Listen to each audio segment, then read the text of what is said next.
ምዕራፍ 35 እግዚአብሔርም ያዕቆብን አለው፣ ተነስተህ ወደ ቤቴል ውጣ፣ በዚያም ኑር። ከወንድምህ ከዔሳው ፊት በሸሸ ጊዜ ለተገለጠልህ ለእግዚአብሔርም መሠዊያውን አድርግ። ያዕቆብም ለቤተሰቡና ከእርሱ ጋር ላሉት ሁሉ እንዲህ አለ፣ እንግዶቹን አማልክት ከመካከላቸው አስወግዱ፣ ንጹሐንም ሁኑ፣ ልብሳችሁንም ለውጡ። ተነስተንም ወደ ቤቴል እንውጣ።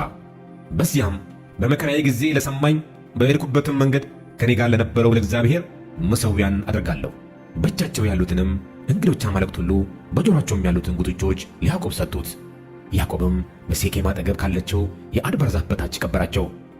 ተነስተውም ሄዱ። የእግዚአብሔርም ፍርሃት በዙሪያቸው ባሉት ከተሞች ሁሉ ወደቀ።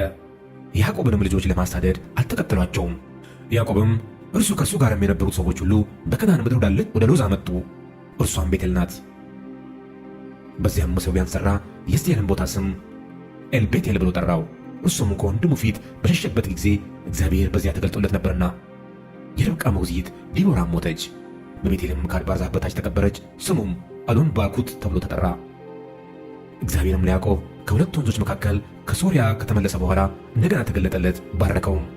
እግዚአብሔርም ስምህ ያዕቆብ ነው፣ ከእንግዲህም ወዲህ ስምህ ያዕቆብ ተብሎ አይጠራ፣ ስምህ እስራኤል ይባል እንጂ አለ።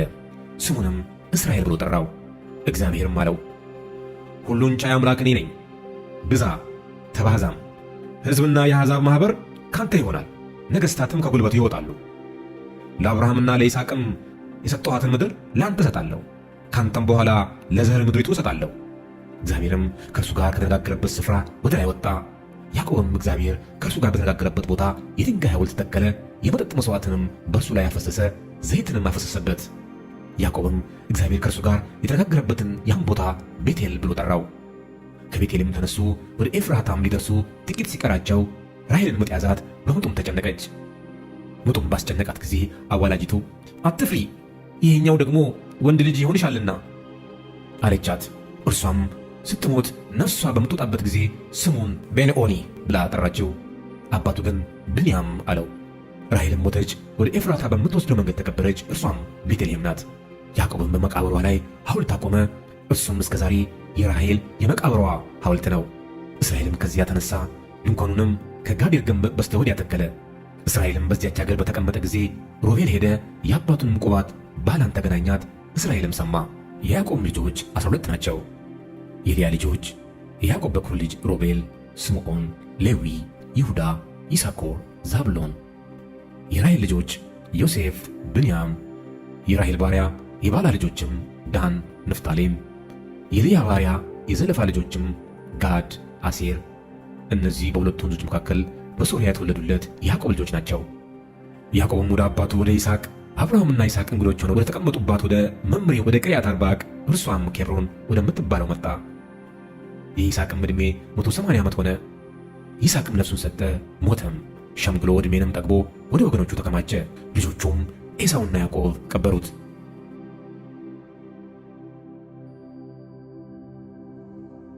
ምዕራፍ 36 የኤሳው ትውልድ ይህ ነው፣ እርሱም ኤዶም ነው። ኤሳው ከከነዓን ልጆች ሚስቶችን አገባ።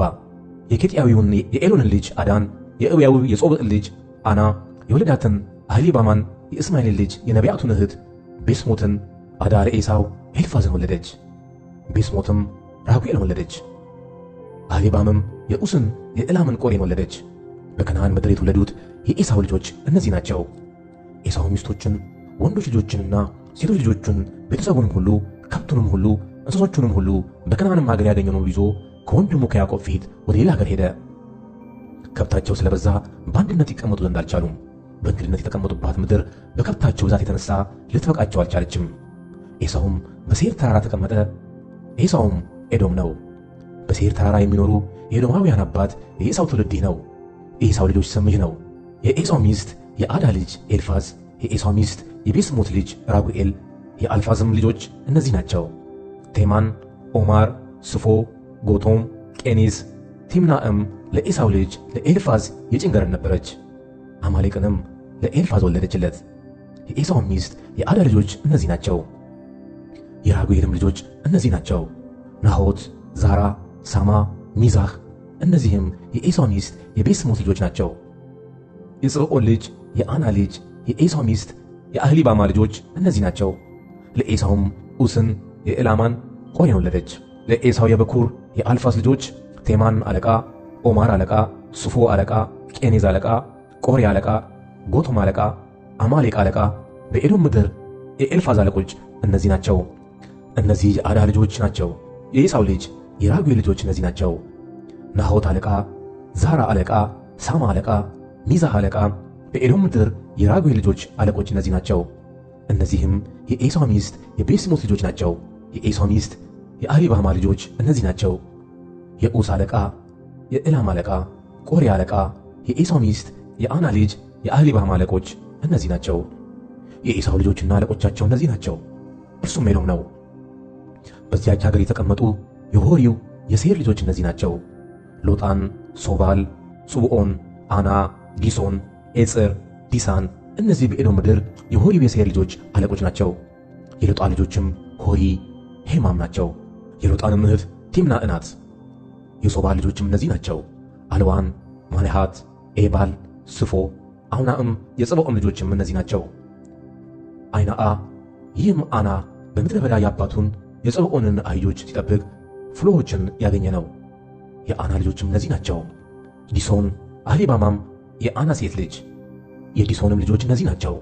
ሄመዳን፣ ኤስባን፣ ይትራን፣ ክራን። የኤጸር ልጆችም እነዚህ ናቸው።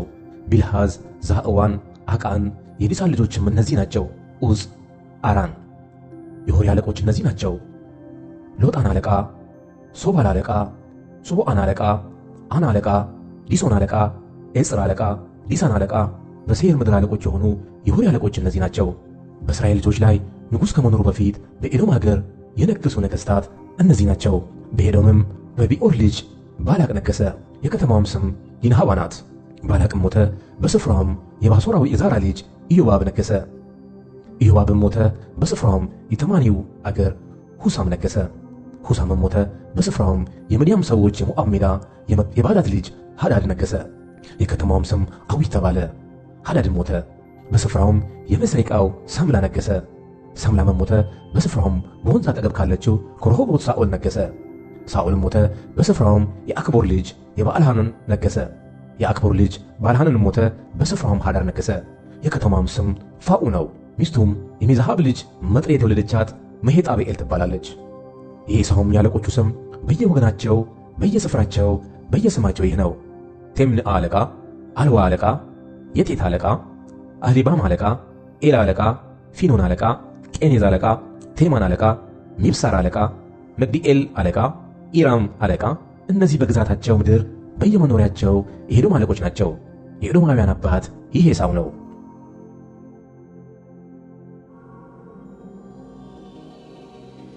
ምዕራፍ 37 ያዕቆብም አባቱ በስደት በኖረበት ሀገር በከነዓን ምድር ተቀመጠ።